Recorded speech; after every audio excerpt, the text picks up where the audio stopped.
my favorite. What is he doing? What's he doing? Oh my god, you the fucking idiot! What are you doing?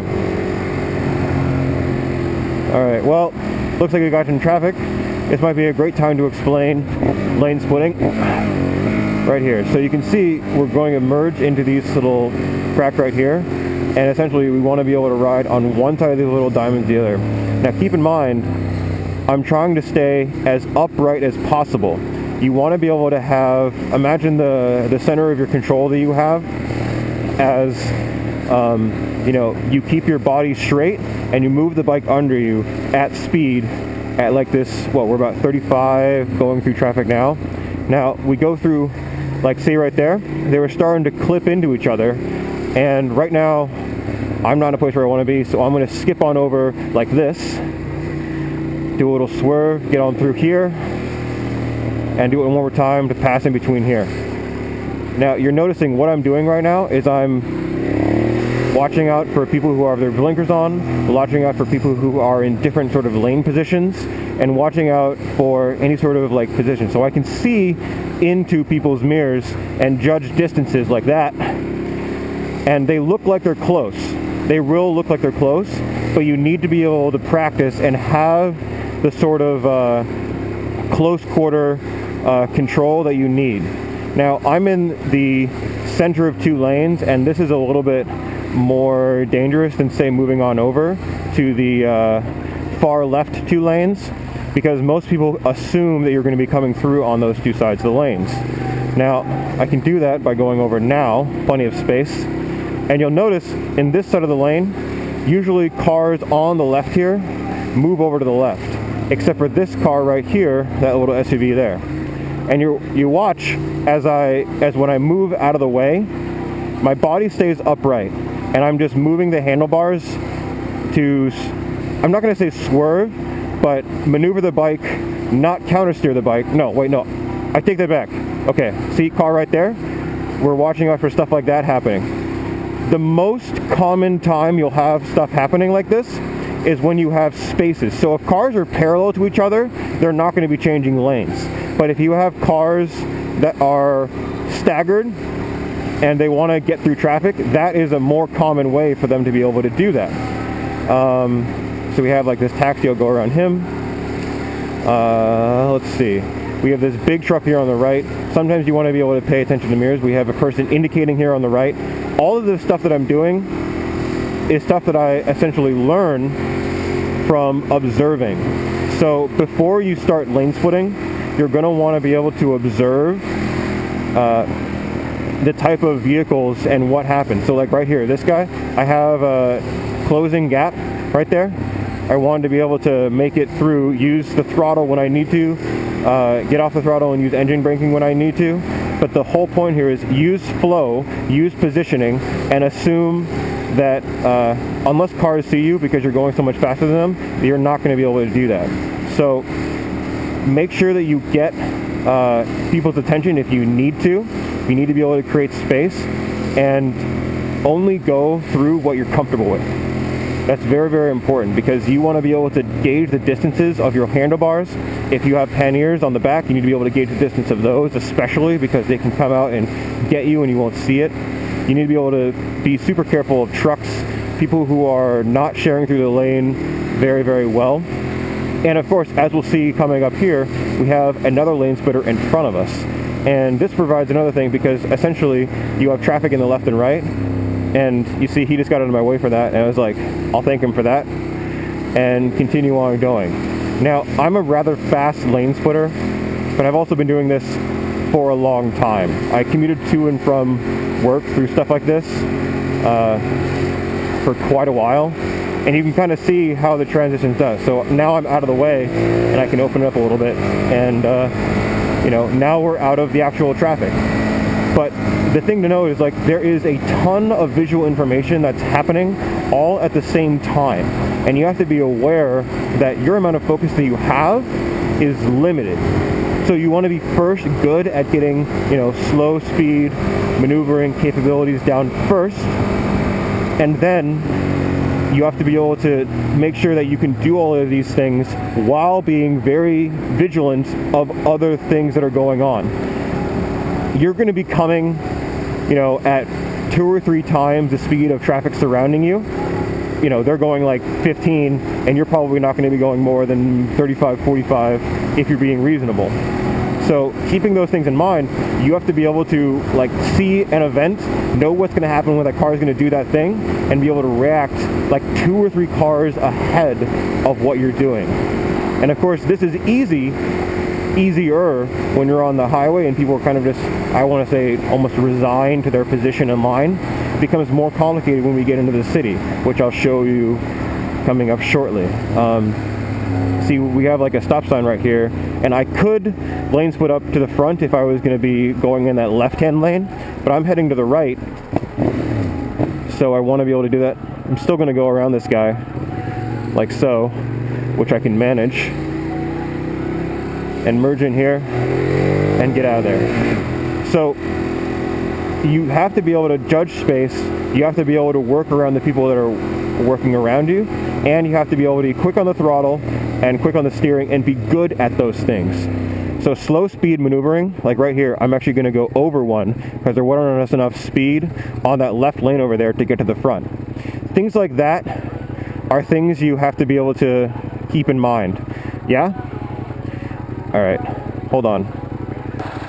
Pause the music so it's a little bit easier for you guys to hear me.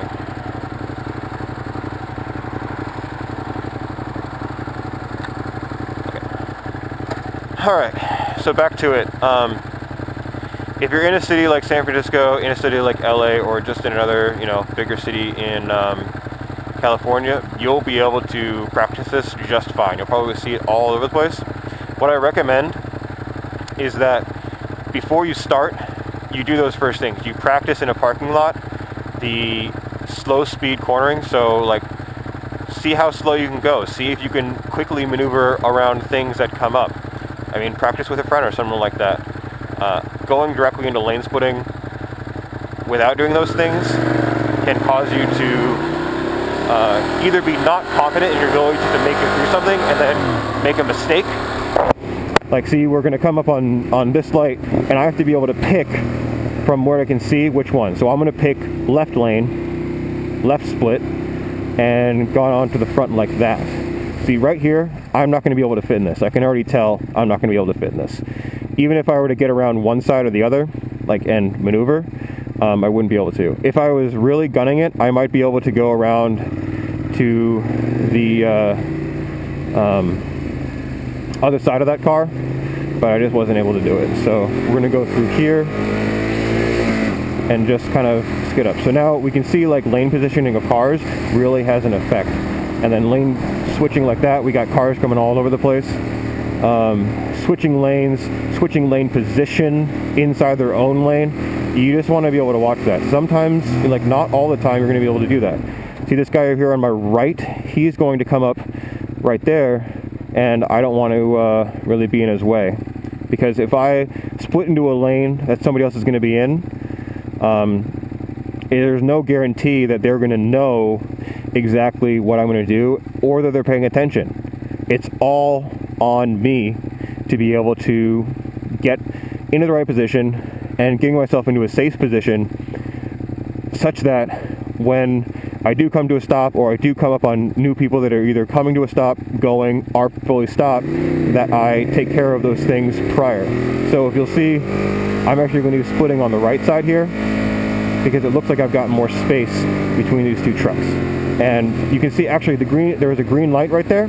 So traffic is actually going to start flowing here. We have a bus that we're going to be able to work around. So I'm going to cut into this space right here. And then I'm going to cut right in front of this, like that. Go through.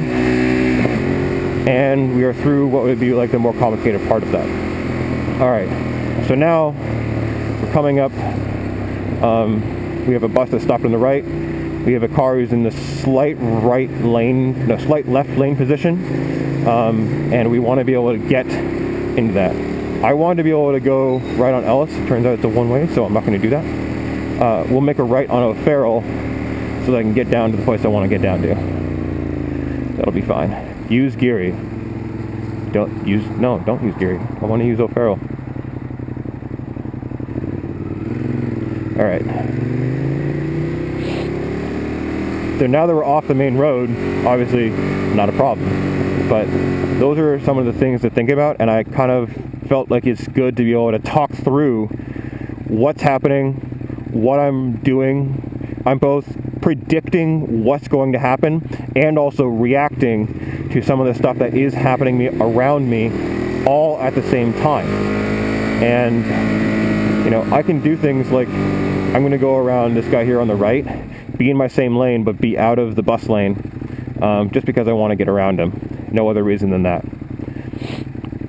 As long as you're in front of people and keeping in mind, you know, you're seeing just what's going on around you, you can be a lot safer than that. So we have this fucking random barefoot lady. Okay, whatever. All right, so gonna go around in the taxi lane. Go through there. Go around this guy. This is a stop. We're gonna stop in front of this car.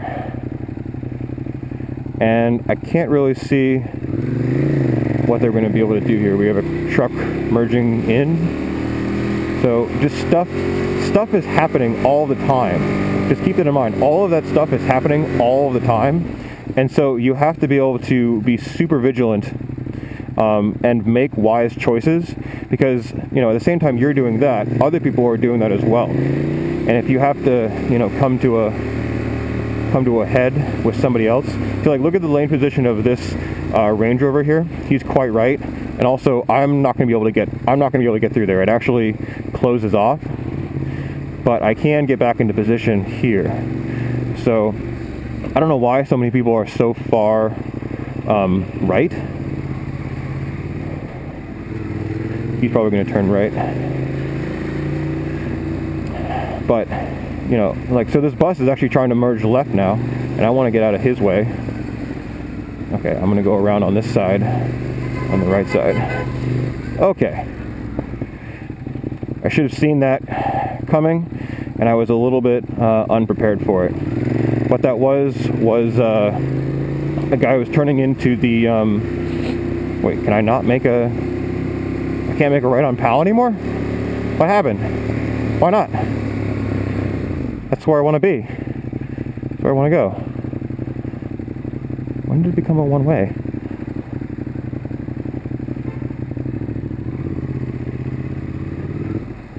Maybe, oh, they don't, yeah, it doesn't do traffic anymore.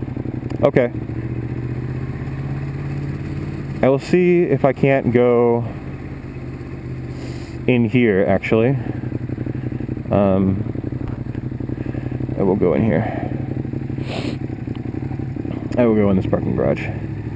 Yeah, so getting back to that white Mustang that was coming in, I went around to them on the left, and they were going to the left, apparently into that thing. And, you know, it's stuff like that, like their lane position helps to indicate, you know, where they're going to, where they're going to be. All right. Okay. There we go. Okay. I'll just do that. Put it right in my face.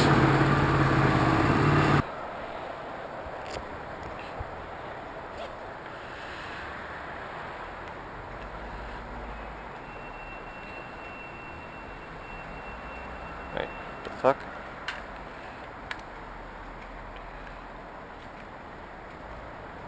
Okay.